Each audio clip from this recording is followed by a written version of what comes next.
The end of an era approaches as Phil rallies around dying Peggy. The scene is complete when Grant sets foot in Albert Square for the first time in 10 years. Grant's in pieces and turns to an old flame for support. Who could that be? You'll need to watch to find out. Peggy says a poignant goodbye to the square before she finally succumbs to cancer. Walford will never be the same again. She's irreplaceable. The Mitchells and the locals try to come to terms with her passing, and Sharon in particular shows her real worth. But does Phil want her around? And which Grant will turn up? Meanwhile, Martin and Stacey survive their hen and stag do's, but in the wake of Peggy's death, Stacey thinks they should postpone the nuptials. When the wedding day arrives, thinking about Peggy's final words to her, Stacey wants to go ahead with it. But will it be the day of their dreams? Elsewhere, Peggy gives Ian food for thought about his unpopular Beale's deal, and he comes to a big decision, which Bobby overhears.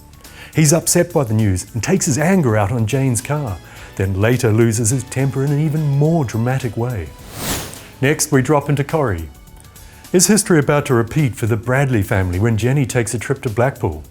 Johnny accompanies her when she decides to lay a ghost to rest. Meanwhile, Tim has a major hump with Sally and decides to take Kevin and Jack with him to Blackpool after she turned up her nose at the idea. Sally realises she made a mistake and races after them, only to find them cosy in a cafe. In the ensuing row, Jack wanders out into the path of a tram. Nearby, Jenny has spotted the danger and races to his rescue. Later, she realises Johnny's sweet on her and milks the attention for all it's worth. Carla's bewildered by Nick's change of heart and demands the truth from David. He tells her to talk to Nick, who eventually confesses he hit Leanne.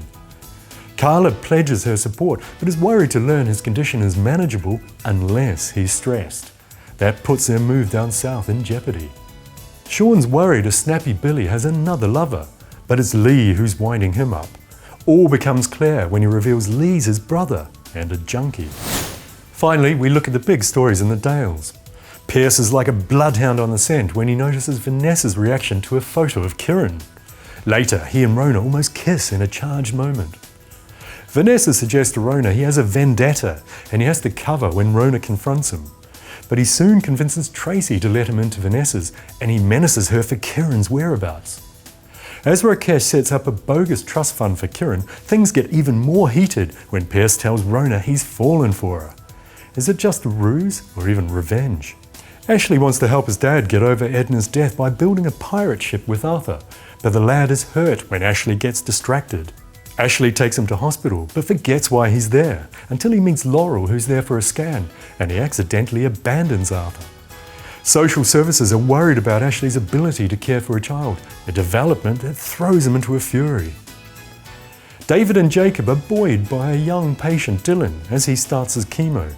But the positivity doesn't last, and Jacob starts getting obsessive about germs.